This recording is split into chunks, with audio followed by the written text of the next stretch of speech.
आप सभी पढ़ने वालों को मेरा नमस्कार। मैं रजनीश कुमार सिन्हा फिर से उपस्थित हूँ एनसीईआरटी बुक की एक नई चैप्टर को लेकर के। पिछली बार हमने एक नई चैप्टर पढ़ाई की थी और आज हम लोग अक्षांश और देशांतर, जो भूगोल का एक बहुत ही महत्वपूर्ण टॉपिक है, एनसीईआरटी बुक से हम लेकर उपस्थित हैं आपके सामने।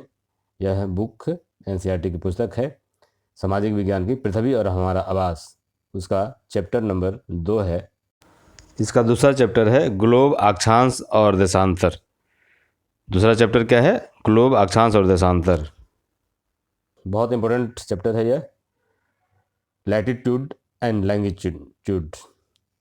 इसके बारे में हम लोग अध्ययन करेंगे, बहुत महत्वपूर्ण जानकारी से हम लोग लेंगे और विस्तृत और बहुत आसान तरीके से इसे समझने का प्रयास करते हैं।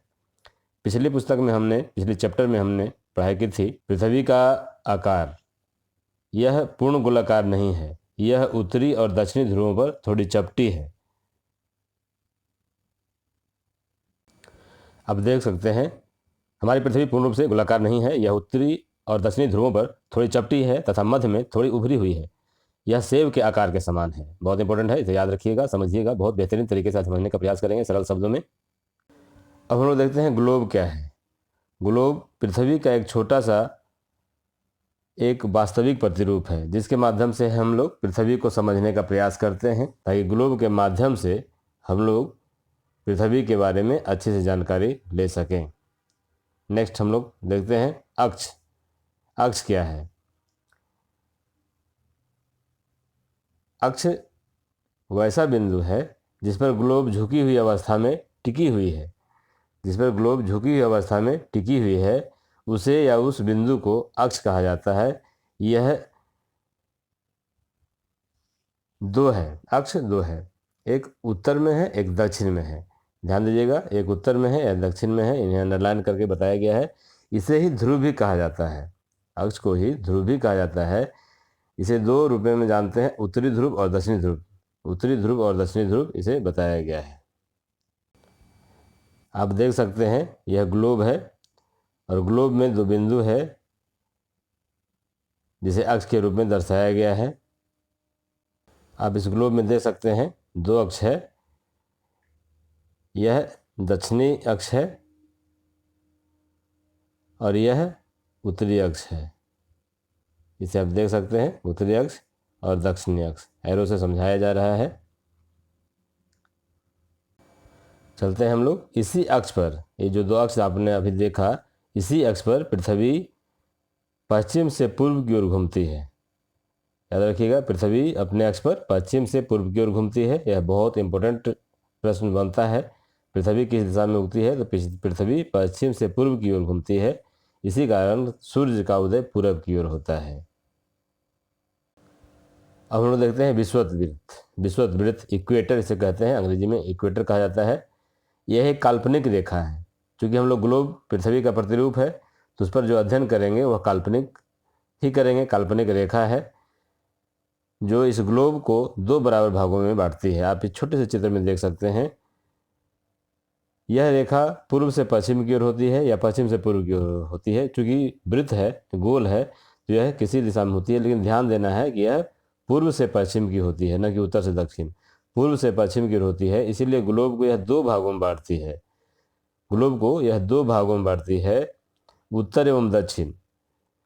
यह जो रेखा दिख रहा है लाल वाली, उससे ऊपर जो होता है वह उत्तरी ध्रुव कहलाता है, उत्तर अक्षांश कहलाता है, और इसके दक्षिणी भाग को दक्षिण भाग कहा जाता है।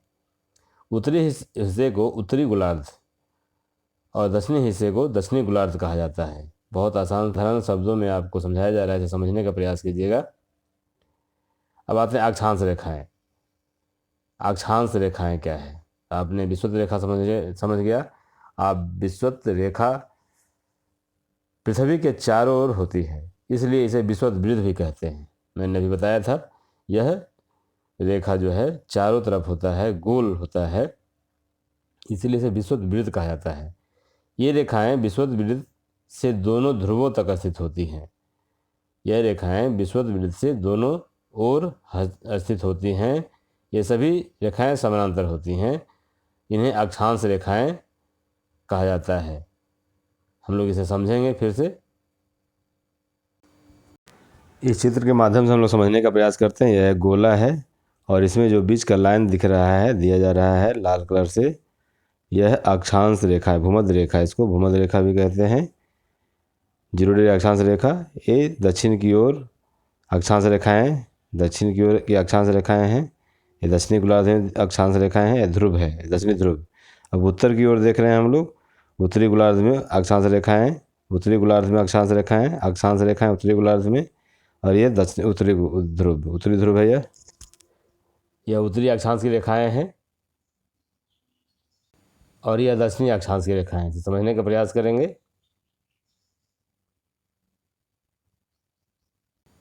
अब हम लोग कुछ महत्वपूर्ण अक्षांश की बात करेंगे।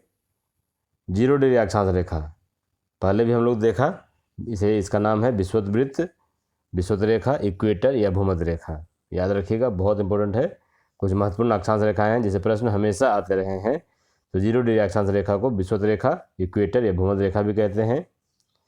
90 डिग्री उत्तरी अक्षांश को उत्तरी ध्रुव कहते हैं।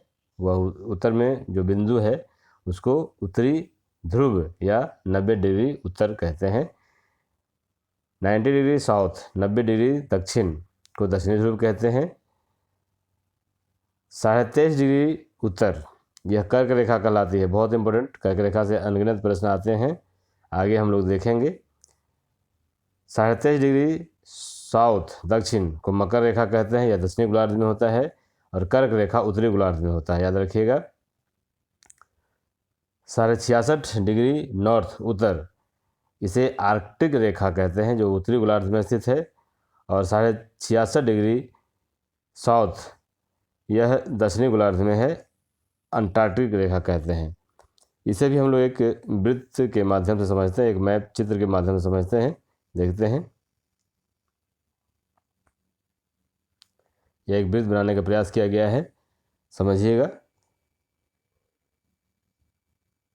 उत्तरी भाग को उत्तरी गोलार्ध कहते हैं और दक्षिणी भाग को दक्षिणी गोलार्ध कहते हैं। बीच में 0 डिग्री रेखा है, समझिएगा, भूमध्य रेखा, विषुवत रेखा, 0 डिग्री, इक्वेटर, कुछ भी नाम से बुला सकते हैं, इसको पुकार सकते हैं, कुछ भी परीक्षा में पूछ सकता है। बहुत इंपॉर्टेंट है, समझिएगा, बार बार अच्छी तरह समझना है। उसके ऊपर चलते हैं तो कर्क रेखा है, यह 23.5 डिग्री पर है, ऊपर बताया गया है। और 66.5 डिग्री नॉर्थ में आर्कटिक रेखा है। नीचे मकर रेखा 23.5 डिग्री पर है और आर्कटिक रेखा 66.5 डिग्री साउथ में है। बहुत महत्वपूर्ण बिंदु है, समझना है और अच्छी तरह से पढ़ाई करनी है। आगे के वीडियो में हम लोग इस पर कुछ प्रश्न लाएंगे।